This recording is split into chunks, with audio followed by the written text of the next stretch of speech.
제가 아는 검찰, 제가 아는 권력은 상대가 뭘 갖고 협박을 하더라도 그걸 적당히 어느 순간에 견디고 견디다가 깔아뭉개 버리면서 정면 돌파할 줄 압니다. 그래서 권력을 상대로 뭘 쥐고 앉아서 협박을 하려면 고도의 게임을 해야지, 특히 자기 자신이 떳떳해야 되는 거예요. 김만배는 떳떳하지 못한 상황에서 자기가 권력의 약점을 갖고 있다고 그걸 가지고 협박하는 듯 50억 클럽 자료 등을 가지고 지금 너무 까불었어요. 솔직히 말하면 이제사 김만배에 대한 자금 용처 흐름 세탁 등에 대해서 수사가 들어가고, 그 세탁기 역할을 수행하고 이 검거지기 역할을 수행했던 이한승이나 최우양이를 체포하게 된 것도 솔직히 말하면 검찰이나 현 정권이 명분이 없지요. 뒤늦게라도 그걸 갖다가 지금 압수수색과 그들을 체포한 구속영장을 청구하고 자금 흐름을 추적하고 하니까 금방 260억의 지금 비자금 조성 은닉 정황이 드러나고 최우양과의 의문의 100억 정도의 거래가 드러나고 앞으로 조사하다 보면 수없이 드러날 거라고 봅니다. 전체적으로 8,500억, 그중에 남욱, 정영학, 조우영이가 2천억 정도 가져가고 나머지 6,500억은 김만배가 주물렀는데, 그 6,500억 중에서 제가 봤을 때 거기 투자를 갖다가 받았지요. 한 451억 받았나? 기넨 파트너스인가 하고 뭐 엠머싱하고 두 개요. 그래서 두 군데서 차입한 것을 결국은 차입이 아니라 투자로 바꾸어서 돌려줬으니까 거기에 제가 봤을 때 한 1,000억하고 조금 더 갔을 거예요. 그렇게 가고 그 다음에 지금 50억 클럽에 대해서 한 6명한테 50억 이상 갔을 거. 비용도 여러 가지로 들어가고. 자, 그래서 뭐 50억 클럽이 6명이고 또 자질구레하게 받아간 거 있고 하니까 한 500억은 뇌물로 갔을 거예요, 여기저기. 그러니까 6,500억 중에서 1,500억은 빌린 돈과 뇌물 등으로 들어가고 나머지 이제 5천억 중에서 상당한 부분이 비자금으로 세탁되고 또 뭐 경비로 좀 쓴 것도 한 1,000억은 되겠지요. 돈을 물 쓰듯 쓰고 살았으니까. 자, 그렇게 이제 이자도 뭐 은행 같은데 줬을 거고. 자, 그래서 이제 경비로 쓴 것도 한 돈 1,000억 될 거고. 적어도 제가 볼 때는 한 4천억 정도가 김만배와 이 대장동의 몸통 뇌물, 그 두 사람 돈으로 남았을 거라고 보고 있습니다.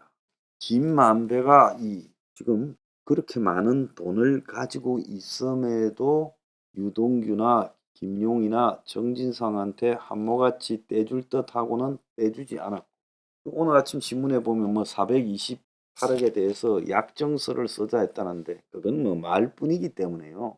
솔직히 재판에 가서 진행되지도 않은 428억을 가지고 검찰이 그걸로 지금 정진상이나 김용이나 또 이재명에게 덮기는 불가능하다. 유동규한테도 마찬가지고. 나는 그렇게 봅니다. 428억은 없는 거하고 똑같아요. 자, 그렇게 보자 하면 그 이제 이 이재명 측근 3인방에게 들어가는 돈은 그야말로 누가 조달했겠어요? 그거를 갖다가 지금 김만배는 남욱 등으로부터, 정영학 등으로부터 줘라고 쪼았을 거라고. 정영학이가 녹취를 한 걸 봐도 지가 옛날부터 대장동 사업 초기에 남욱과 더불어서 죽을 고생을 하고 쓴 돈도 많은데 남욱이하고 자기 조우영이한테는 지분만 쪼개서 던져주고 김만배가 혼자서 다 들어먹고 투과면 비용을 각출해내라고 여기저기 돈 뜯으려는 사람은 많았겠죠.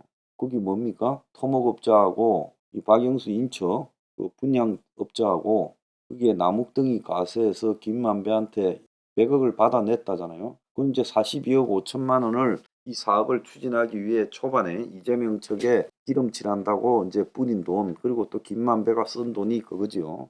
그래서 당연히 남욱은 지가 이 사업을 주도할 거라고 보고 그걸 주겠다 했는데 사업권이 김만배한테 넘어가 버리고 김만배는 딴 사람한테 토목 사업을 주니까 토목업자가 내가 20억을 댔으면 따따블로 내놔라 이렇게 했고 그걸 받아서 좀 나누었을 거라고 보고 있습니다.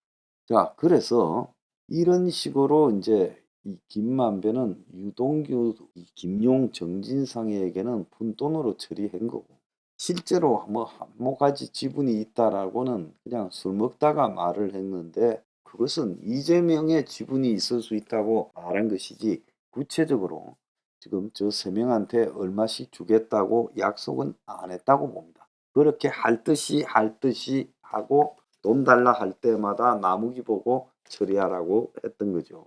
자, 남욱은 이런 김만배의 태도, 마치 내가 가진 것은 그분하고의 관계에서 따로 요긴하게 써야 되니까 너희들은 알 바 없다. 그분이 나한테 준 또 다른 뭐 법률 관련 미션이 있다. 이런 식으로 남욱이나 정영학이한테 깔아뭉갰을 거라고 봐요. 그래서 초반에 박영수와 남욱, 정영학 등이 한 팀이 되어서 대장동 사업 계획을 짰다가 밀려나고 근데 박영수를 밀어내려니까 김만배가 부담을 느꼈고 2016년 말부터는 박영수가 거물이 됐죠.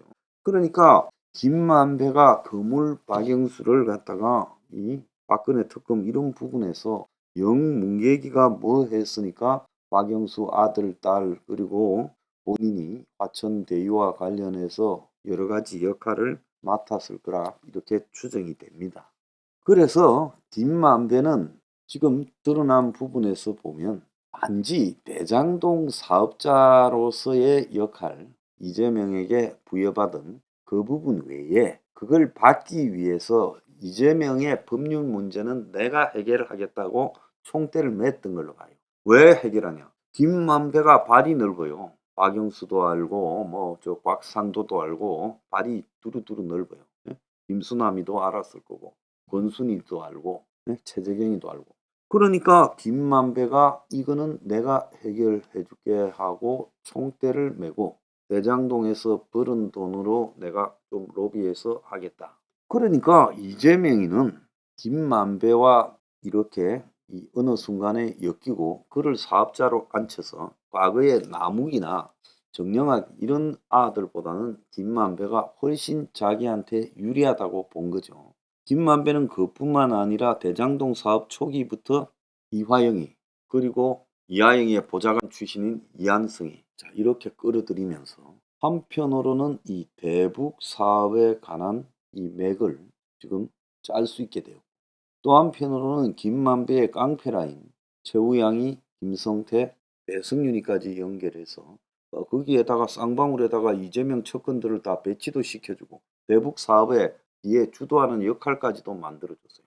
그러니까 대북 사업을 할 수 있는 인물 이화영이를 데려오고 그 다음에 대북 사업을 할 수 있는 그걸 서포트하는 쌍방울이라는 것까지도 끌어왔어요. 그러니까 이재명의 입장에서 보면 법률적인 문제도 해결해주고 또 이재명이 이해찬이하고 가까워질 수 있도록 이화영도 땡기고 거기에다가 또 한편으로는 이 대북 사업도 연결해주고 그러니까 이재명이는 단지 대장동 사업자로서 김만배뿐만 아니라 이 법률적 문제 해결 변호사비 대납은 뭐 그냥 법률적 문제 해결의 일부였었고 그 다음에 그 더 나아가서 대북 사업 해결 이해찬 진영 해결 그리고 또 나아가서 이 깡패 쌍방울 세탁기까지 확보 그 대북 사업 지원 거기에 또 이재명 측근까지 대량 배치시켜 주니 김만배가 오늘날 저렇게 오만하고 이 하늘 무서운 줄 모르고 권력이나 검찰한테도 대드는 힘이 생겼다. 우리가 작년 이 처음에 9월 달입니까? 김만배가 이제 수사받으러 이렇게 나오면서 언론에 등장했을 때 그때 김만배의 자세나 태도 또 저한테 제보가 와서 강원도의 한 식당에 김만배가 와서 좀 먹고 수표내고 갔더라 뭐 이런 좀 먹고 결제 크게 하고 갔다라고 봤을 때 김만배가 하던 말투나 언행 이런 걸로 봐서는 김만배가 보통의 위치가 아니었다라고 봅니다. 아마 이재명의 옆에 가까이 갈 수 없는 사이라서 감추어서 그렇지 이재명의 측근이라는 그 김용이나 정진상이보다도 한 10배, 20배 이상의 역할을 김만배가 했을 것이다. 그래서 아마 이재명이가 대통령이 되었으면 김만배가 유동규 보고 너 LH 사장 해라 뭐 어쩌라 하는 이야기가 그냥 장난이 아니었을 거라고 보여요. 그래서 법조계를 갖다가 이 좌지우지하는 대단한 사람들을 이 김만배가 50억 클럽으로 한 손에 쥐고, 이재명이 법적 무기제 해결도 지금 김만배가 하고, 또 한편으로는 거대한 이 돈도 들고 있고, 또 그게 일부가 비자금으로 세탁되어서 들어도 가고, 그리고 이재명의 이 대선 경선에서의 중대한 역할이나 북에 낙점받는 역할도 또 오고, 그야말로 김만배는 전천후였다, 이렇게 보입니다. 그러니까 김만배가 오늘날까지 까불었고, 그것뿐만 아니라 현 정권이 지금 바뀌고 이재명이가 대선에 떨어져도 50억 클럽을 손에 쥐고 큰 소리를 칠 수 있었다. 참으로 대단하다 김만배. 그런데 자살을 시도하냐? 이제 다 됐냐?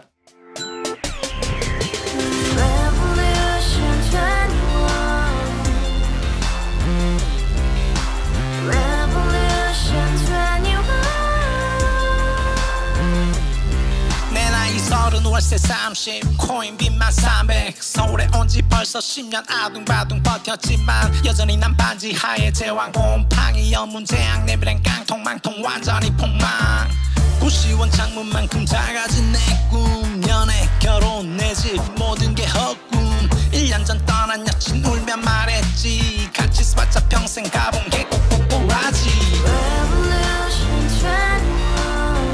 가바후스 700 나도 소유주 가바후스 700 나의 소주 택시기사 우라부지 마트 캐셔 울어무니 우리 집안 다 털어봤자 후줄 그래 개선민 내 미래 거기서 팍 끝난 거지 팍더 이상 노력 따윈 괴물이 스펙 찾아서 말리 비오는 날 알바 잘려 맨날 학원 날 개쳐 발려 밤비 내리는 양화대교 홀로 걷고 있을 때 현수막에 아로 새겨진 평당 700짜리 아파트 다같이 소리 질러 혁명 21 가바후스 700 나도 소유주 가바후스 700 나의 소주 You and I, we live together in the house, brand new day, and your dream had just begun. Revolution 21, only open happiness. 너의 곁에 내가 영원히 지금까지 정치인들 입만 열면 찝찝찝 개소리 멍멍멍 쳐다 하면